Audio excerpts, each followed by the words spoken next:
संविधान निर्माता डॉक्टर भीमराव अंबेडकर के पोस्टर को आग लगाने और जूतों से मारने के मामले में ग्वालियर हाईकोर्ट बार एसोसिएशन के पूर्व अध्यक्ष एडवोकेट अनिल मिश्रा आखिर 6 दिन से जेल में बंद हैं।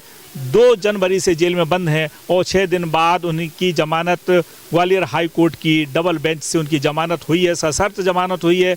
हालांकि माननीय न्यायालय ने उनकी गिरफ्तारी को और उनके जो 3 अन्य साथी हैं अमित दुबे, मोहित शर्मा और गौरव व्यास, इनकी गिरफ्तारी को अवैध माना है। लेकिन उनकी जो जमानत है उनकी जमानत को सशर्त रूप से स्वीकार किया है। इसमें 1 लाख रुपए का उनको मुचलका भरना पड़ेगा। और इतना ही नहीं, उन्होंने पहले डिस्ट्रिक्ट मजिस्ट्रेट के आदेश की अवहेलना की थी, उस समय 5 लाख रुपए का मुचलके हुआ था, वो मुचलके को भी इनको भरना पड़ेगा। और एक और शर्त जोड़ दी है कि किसी भी प्रकार का धरना, प्रदर्शन, जुलूस नहीं निकाला जाएगा। सशर्त जमानत दी है। साथ में ये बड़ी बात कही है कि जो हाईकोर्ट, जो पुलिस की ने, क्राइम ब्रांच ने जो मामला दर्ज किया था एट्रोसिटी एक्ट सहित अन्य गंभीर धाराओं में, उसमें जो गिरफ्तारी उनकी की गई वो गिरफ्तारी को अवैध माना है। लेकिन साथियों ये बता दें कि ये बड़ा मामला है ग्वालियर हाई कोर्ट में। देखें तो डबल बेंच से जो फैसला है, लेकिन ग्वालियर में जो डॉक्टर अंबेडकर को लेकर लंबे समय से जो गतिरोध चला आ रहा है, डॉक्टर अंबेडकर को संविधान रचयिता नहीं मान रहे, डॉक्टर अंबेडकर को संविधान रचयिता नहीं मान रहा एक पक्ष, जिसमें एडवोकेट अनिल मिश्रा उनकी रक्षक मोर्चा की टीम है। जूतों से पीटा गया, पोस्टर जलाए गए, मुर्दाबाद के नारे लगाए गए, इतनी बड़ी घटनाक्रम जो ग्वालियर में हो रहे हैं। तो दूसरा पक्ष भी कहीं ना कहीं जो अंबेडकर समर्थक है, संविधान समर्थक है, वो धरना प्रदर्शन लगातार करता चला आ रहा था। माहौल काफ़ी बिगड़ रहा था। इस मामले में सरकार भी ये देखें तो जिला प्रशासन भी सतर्क था और कहीं ना कहीं पुलिस प्रशासन, जिला प्रशासन गंभीर था, किसी प्रकार से माहौल ना बिगड़े।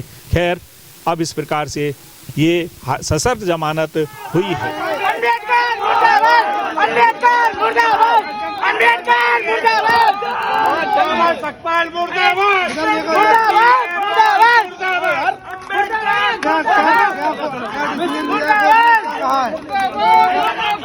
ऐसा था कि अनिल मिश्रा जी को पुलिस द्वारा इलीगल डिटेन किया गया था, जिसके बारे में मेरे द्वारा पिटीशन हम लोगों के द्वारा पेश की गई थी कि अनिल मिश्रा जी को इलीगल डिटेंशन में लेके और गलत एफआईआर की गई है।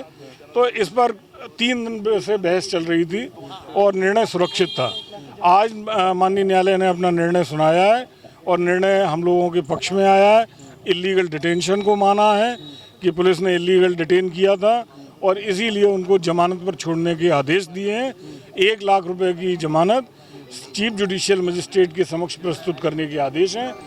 ऑर्डर की कंप्लायंस में हम लोग अभी तुरंत कॉपी भी अपलोड हो गई है और जिसमें लास्ट ऑपरेटिंग पैरा है कि 1 लाख रुपए की जमानत प्रस्तुत करें और अनिल मिश्रा जी को तुरंत रिहा किया जाए। अभी पूरा 47 पेज का जजमेंट है, तो उसको हम लोग अभी अध्ययन करेंगे और उसमें क्या क्या हम लोगों को आगे अब करना है वो हम सब लोग बैठ के डिसाइड करेंगे।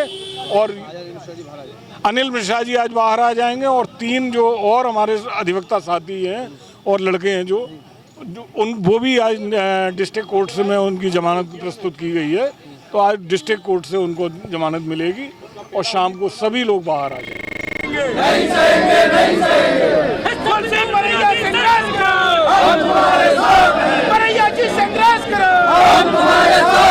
कांग्रेस पार्टी जिंदाबाद, जिंदाबाद, जिंदाबाद। कांग्रेस पार्टी जिंदाबाद, जिंदाबाद, जिंदाबाद।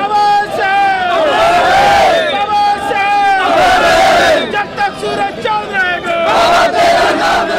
माननीय मध्य प्रदेश उच्च न्यायालय ग्वालियर खंडपीठ द्वारा आज विस्तृत आदेश प्रसारित किया है। लगभग 47 पेज का आदेश है। इस आदेश के अध्ययन करने से माननीय हाईकोर्ट द्वारा जो याचिकाकर्ता है, अभियुक्त है, उसकी गिरफ्तारी को इलीगल डिक्लेयर किया है इस आधार पर कि एफआईआर रजिस्ट्रेशन के पहले अभियुक्त को अरेस्ट किया गया है, अपराध बाद में रजिस्टर्ड किया गया है, जिसे माननीय हाईकोर्ट द्वारा अवैधानिक करार दिया है सुप्रीम कोर्ट के 2 फैसलों को रिलाय करते हुए। चूंकि अपराध जो रजिस्टर्ड हुआ है, उस अपराध के संबंध में माननीय हाईकोर्ट द्वारा कहा गया है कि इन्वेस्टिगेशन गोइंग ऑन है और उसमें इन्वेस्टिगेशन चल रहा है। तो राज्य शासन चाहे तो जो अपराध बाद में रजिस्टर्ड हुआ है उसमें गिरफ्तारी अभियुक्त की नहीं हुई है, इस आदेश से ऐसा प्रतीत हो रहा है। तो मध्य प्रदेश शासन पुलिस उक्त अपराध प्रकरण क्रमांक 1/2026 में अभियुक्त को अरेस्ट कर सकती है और इस आदेश के परिपालन में उसकी रिहाई इस अपराध में नहीं हो सकती है। दूसरी बात, अभियुक्त द्वारा निरंतर रूप से माननीय मध्य प्रदेश उच्च न्यायालय जबलपुर द्वारा जो जनहित याचिका में आदेश पारित किया गया था, उस आदेश की कंप्लायंस के संबंध में जिला मजिस्ट्रेट द्वारा आहूत किया गया, लेकिन अभियुक्त द्वारा जिला प्रशासन के किसी भी आदेश का परिपालन नहीं किया गया। ना ही तो उन्होंने बाउंड एग्जीक्यूट किए हैं, न ही आदेश को कोई तरजीह दी गई है और निरंतर रूप से इस प्रकार के कृत्य किए गए हैं और जा रहे हैं जो वर्ग संघर्ष जैसी स्थिति निर्मित करने का अभियुक्त द्वारा पूर्ण प्रयास किया गया है। इसमें सूक्ष्म जांच में पुलिस को इस तथ्य को उद्घाटित करना चाहिए कि क्या अभियुक्त के पीछे कोई विदेशी ताकतें काम तो नहीं कर रही हैं जो इस शांति प्रिय देश प्रदेश में माहौल बिगाड़ने का प्रयास किया जा रहा है। और यदि इन्वेस्टिगेशन में ये तथ्य आते हैं तो अभियुक्त के विरुद्ध और जो भी उसमें इन्वॉल्व हैं उन सभी के विरुद्ध NSA राष्ट्रीय सुरक्षा अधिनियम जैसे प्रावधानों की कार्यवाही की जाना चाहिए। और मेरा एक पर्सनल ओपिनियन है कि जो अपराध रजिस्टर्ड है उसमें पुलिस को अति शीघ्र गिरफ्तारी शो करके और इन्वेस्टिगेशन आगे बढ़ाया जाना चाहिए। जहां तक माननीय हाईकोर्ट के आदेश की संवैधानिकता का प्रश्न है तो मैं कहना चाहूंगा कि जो कंप्लेनेंट है, शिकायत करता है, वो इस आदेश के विरुद्ध माननीय सर्वोच्च न्यायालय में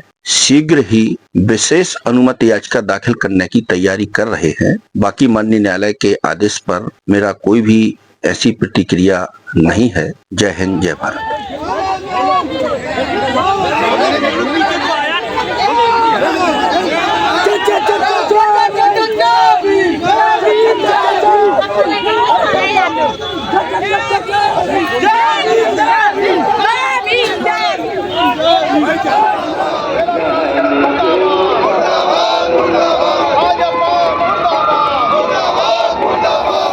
आखिर इस पूरे घटनाक्रम को देखने के बाद हम पूरे एक सबकी जिम्मेदारी बनती है कि सामाजिक सौहार्द ना बिगड़े। किसी मुद्दे पर मतभेद हो सकते हैं, लेकिन मतभेद इतने प्रकार के इतने ऊंचे स्तर पर नहीं जाना चाहिए कि सामाजिक सौहार्द बिगड़ जाए। हम सबकी जिम्मेदारी है। ये शहर आपका है, ये प्रदेश आपका है, ये देश आपका है। विचारों में कुछ मत भिन्नता हो सकती है, लेकिन तथ्यों को उचित मंच पर रखा जाए, सामाजिक सौहार्द ना बिगड़े, उसी का हमको सबको ख्याल रखना पड़ेगा और रखना भी चाहिए, क्योंकि ये देश आपका है, ये शहर आपका है, प्रदेश आपका है।